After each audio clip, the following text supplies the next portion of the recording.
নেতৃত্ব দিয়েছে, জড়িত ছিল। গণ অভ্যুত্থানের পাশাপাশি গত 15 বছরে যারা বাংলাদেশকে একটা নির্যাতন নিপীড়নের মাধ্যমে একদলীয় রাষ্ট্রে পরিণত করেছিল, তারা দেশ ছেড়ে পালিয়েছে। কিন্তু তাদের দোসরেরা, তাদের সমর্থকরা এখনো দেশে থেকে চোরা গোপটা মিছিল করছে। এবং দুঃখজনক হলো এটা সত্য, 5ই আগস্টের পূর্বে ছাত্র নাগরিক জনতা দলমত নির্বিশেষে যে একটা জাতীয়ত্ব গড়ে উঠেছে, সেই ঐক্য এখন ফাটল ধরা শুরু করেছে। সেই ঐক্য এখন বিভেদ এবং অনেককে রূপ লাভ করছে। আমরা পরিষ্কারভাবে সকলকে স্মরণ করে দিতে চাই, গণ আন্দোলনের শক্তি সময়ের বিভাজন ফাঁসিবাদের পুনর্বাসনের সুযোগ সৃষ্টি করবে। কাজে আমরা যারা গণ অভ্যুত্থানের নেতৃত্ব দিয়েছি, গণ অভ্যুত্থানের পাশাপাশি গত 1.5 দশকের ধারাবাহিক আন্দোলন সংগ্রামের মাধ্যমে এই গণ অভ্যুত্থানের প্রেক্ষাপট তৈরি করেছি। যে কোনো বিনিময় মূল্যে তাদেরকে এক থাকতে হবে, ঐক্যবদ্ধ থাকতে হবে। গণহত্যার বিচার নিশ্চিত না হওয়া পর্যন্ত, রাষ্ট্র রাজনীতির সংস্কার না হওয়া পর্যন্ত। আজকে আমরা সকলেই বলছি রাষ্ট্রের সংস্কার প্রয়োজন।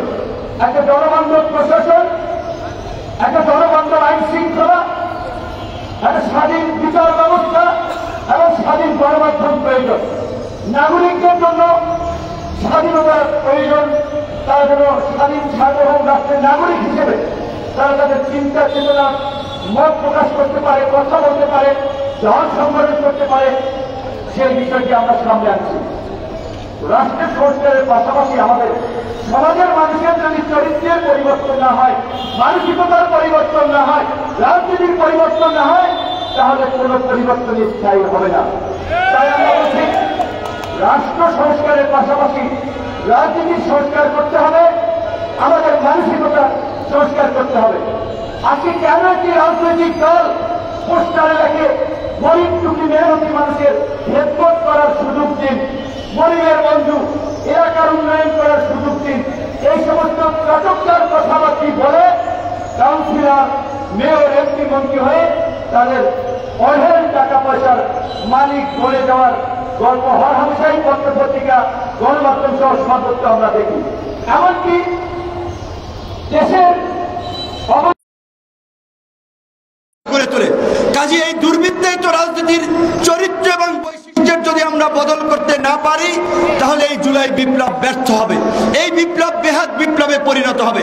তার জন্য আমরা বলছি রাজনৈতিক দলগুলো ক্ষমতায় গিয়ে যেন দানব হয়ে উঠতে না পারে, জনগণের বন্ধুর কথা বলে যেন জনগণের উপরে নির্যাতন নিপীড়ন করে প্রভুর ভূমিকায় অবতীর্ণ হতে না পারে, তার জন্য রাজনীতিরও সংস্কার প্রয়োজন।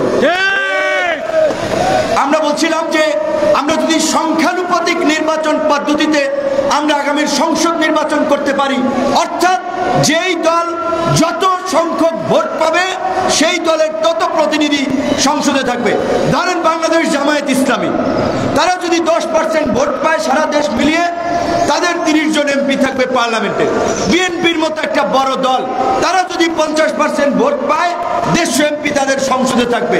গণ অধিকারের মতো উদীয়মান এবং বর্তমানে সবচেয়ে জনপ্রিয় একটি রাজনৈতিক দল যারা এই গণ অভ্যুত্থানের পটভূমি তৈরি করেছে 2018 সালের কোটা সংস্কার আন্দোলনের মাধ্যমে এবং এই ছাত্র এবং যুবকদের মধ্যে বিদ্রোহী বিপ্লবী চেতনার বীজ বপন করে, তারা যদি ধরেন 40, 50, 30% ভোট পায়, সেই অনুপাতে তাদের প্রতিনিধিত্ব থাকবে। তাহলে কি সংসদে সকল রাজনৈতিক দলের প্রতিনিধিত্ব থাকতেছে।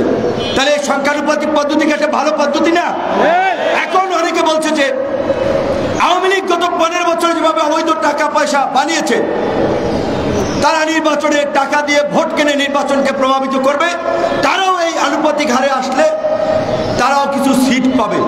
আমাদের পরিষ্কার কথা, আওয়ামী লীগ 14, 18 এবং 24 তিনটা নির্বাচনে জনগণের ভোটাধিকার হরণ করে জনগণকে ভোটের বাইরে রেখে সাজানো পাতানো নির্বাচন করেছে এবং এই ভোটারবিহীন নির্বাচন করে